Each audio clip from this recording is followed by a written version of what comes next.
পরিবেশ সংরক্ষণ ও সবুজায়নের লক্ষ্যে বাংলাদেশ ইসলামী ছাত্র শিবির লক্ষ্মীপুর শহর শাখার উদ্যোগে শিক্ষার্থীদের মাঝে 5 শতাধিক বৃক্ষের চারা বিতরণ করা হয়েছে। রবিবার 14 জুন সকালে লক্ষ্মীপুর আদর্শ সামাদ উচ্চ বিদ্যালয়ের সামনে আয়োজিত এই কর্মসূচিতে ফলজ, বনজ ও ঔষধি গাছসহ বিভিন্ন প্রজাতির 5 শতাধিক চারা শিক্ষার্থীদের মাঝে বিতরণ করা হয়।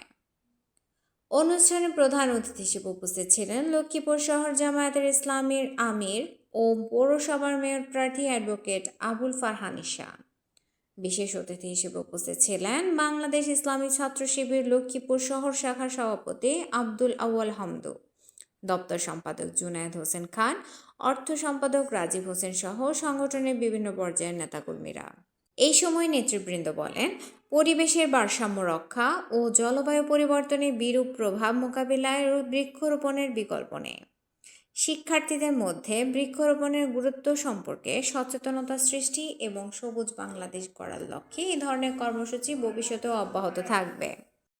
আমাদের কেন্দ্রীয় কর্মসূচি বৃক্ষরোপণ এবং বৃক্ষ বিতরণ। আমরা বিতরণ করার উদ্দেশ্য হলো সাধারণ ছাত্রদেরকে বৃক্ষ বিতরণ করার উদ্দেশ্য উৎসাহিত করার মাধ্যমে তারা আজকে আমরা একটা দিয়েছি, তার ঘরে তার ভাই আছে, বোন আছে, বাবা আছে, মা আছে, সে আজকে এই বৃক্ষটা নেওয়ার কারণে তার বাবা স্মরণ আসবে যে এখন বৃক্ষরোপণের মাস। তখন তার বাবা অতি উৎসাহী হয়ে বাজারে দেখা মাত্রই আমার একটার কারণে আরও 5টা চারা রোপণ করার সুযোগ হবে, বিতরণ করার কারণে 5টা চারা রোপণ করার সুযোগ হবে। পাশাপাশি বাংলাদেশ ইসলামী ছাত্র শিবির প্রতি বছরের ন্যায় এবছর হয় কেন্দ্রীয় কর্মসূচির আলোকে লক্ষ্মীপুর শহর শাখার উদ্যোগে আমরা আজকে উদ্বোধন করছি আমাদের প্রায় 500 গাছ আমরা আজকে বিতরণ করার মাধ্যমে উদ্বোধন করছি। লক্ষ্মীপুর শহর শাখার বিভিন্ন ইউনিয়ন পর্যায়ে আমরা এই চারা বিতরণ করা এবং বৃক্ষরোপণ করার কর্মসূচি চলমান রাখবে 1 মাস। এই 1 মাসে আমাদের প্রায় 10,000 গাছ আমরা ইনশাল্লাহ বিতরণ এবং রোপণ করব। আমাদের সকল শিক্ষা প্রতিষ্ঠান এবং পাশাপাশি সকল জনশক্তি আমাদের 1টি করে গাছ রোপণ করবে এবং 2টি করে গাছ বিতরণ করার কর্মসূচি আমাদের কেন্দ্র থেকে দেওয়া হয়েছে।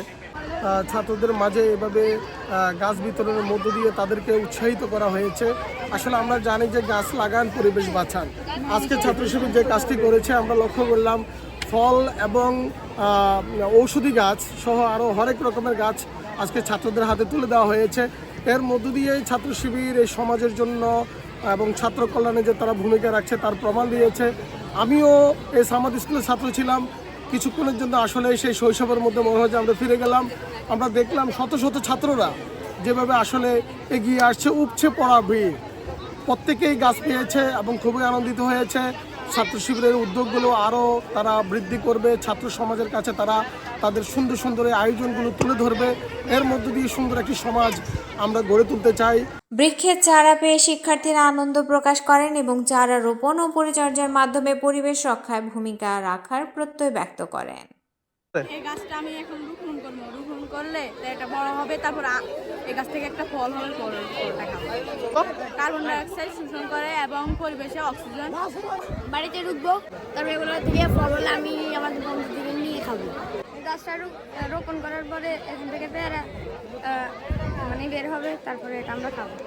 এই গাছগুলো নিয়ে আমরা রোপণ করবো বাসায়। আমরা এই গাছটিকে রোপণ করবো বাড়ির আঙিনায়, এটি বড় হবে, ফল হবে, আর আমরা ফল খাবো। আর ছাত্র শিবিরকে ধন্যবাদ এই গাছ দেওয়ার জন্য। আমি নিয়ে আমাদের তারপরে এটা থেকে হলে আমরা যেগুলো পাবো আমরা বানিয়ে খাবো।